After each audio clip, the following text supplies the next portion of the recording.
Next अब हम करेंगे कि गुडविल को कैलकुलेट कैसे करते हैं। इसको कैलकुलेट करने के, वैल्यूएट करने के 3 मेथड्स हैं।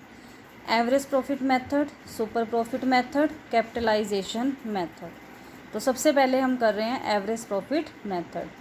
इन this method goodwill is calculated on the basis of number of past years. इस मेथड के अंदर गुडविल को हम लास्ट ईयर के प्रॉफिट्स के बेस पर गुडविल कैलकुलेट करते हैं। लास्ट ईयर्स के कुछ हमें प्रॉफिट्स दिए होंगे, उनका एवरेज निकाल के उसके बेस पे हम एवरेज प्रॉफिट मेथड से गुडविल कैलकुलेट करते हैं, जिसका फॉर्मूला है goodwill is equal to average profits multiply by number of years purchased. Number of years purchased हमें क्वेश्चन में गिवन होते हैं एंड एवरेज प्रॉफिट हम कैलकुलेट करते हैं total of last years profits divided by number of years.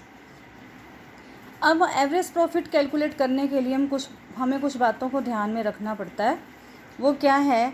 Abnormal profit should be deducted from the net profit, कि अगर firm को कोई एबनॉर्मल प्रॉफिट हुआ है तो वो नेट प्रॉफिट में से लेस हो जाएगा। Abnormal loss should be added, abnormal loss अगर हुआ है तो वो नेट प्रॉफिट में ऐड हो जाएगा। अब एबनॉर्मल प्रॉफिट क्या होता है और एबनॉर्मल लॉस क्या होता है? एबनॉर्मल प्रॉफिट वो प्रॉफिट होता है जो फर्म अपने एफर्ट से अर्न नहीं करती है, उसे हम बोलते हैं एबनॉर्मल प्रॉफिट। जैसे लॉटरी लग जाना, वो कंपनी ने अर्न नहीं किया, वो कंपनी को अचानक से होने वाला प्रॉफिट है। एबनॉर्मल लॉस है कि लॉस बाय फायर है, लॉस बाय थेफ्ट है, ये एबनॉर्मल लॉस होते हैं जिनके बारे में जो लॉस जो है वो कंपनी के अपनी साइड से नहीं होता। तो ऐसा कोई प्रॉफिट या लॉस होता है तो प्रॉफिट को हम नेट प्रॉफिट में से डिडक्ट कर देते हैं और एबनॉर्मल लॉस को नेट प्रॉफिट में ऐड कर देते हैं। इसी तरह income from investment should be deducted from the net profits. Investment से जो इनकम होती है उसको भी हम नेट प्रॉफिट में से लेस कर देते हैं। Remuneration to the partners should be deducted, remuneration to partners भी नेट प्रॉफिट में नहीं आता। Annual charges should be deducted, अगर कोई एनुअल चार्ज क्वेश्चन में गिवन है तो वो भी डिडक्ट कर दिया जाएगा। इसके बाद मैंने 2 नोट लिखे हैं, देखो ध्यान से।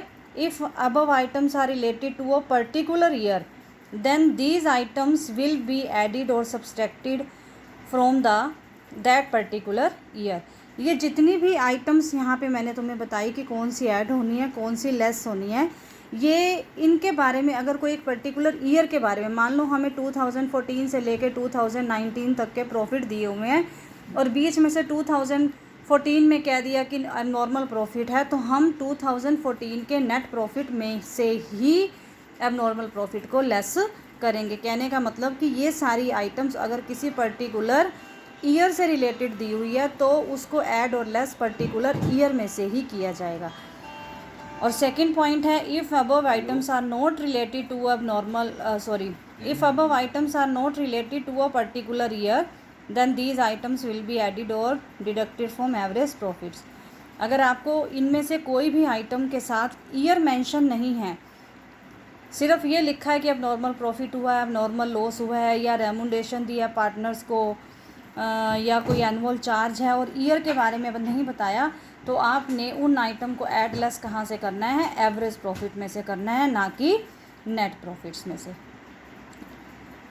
इलस थर्ड करा रही हूँ जिससे आपको क्लियर हो जाएगा कि ये कैलकुलेशन कैसे करनी है।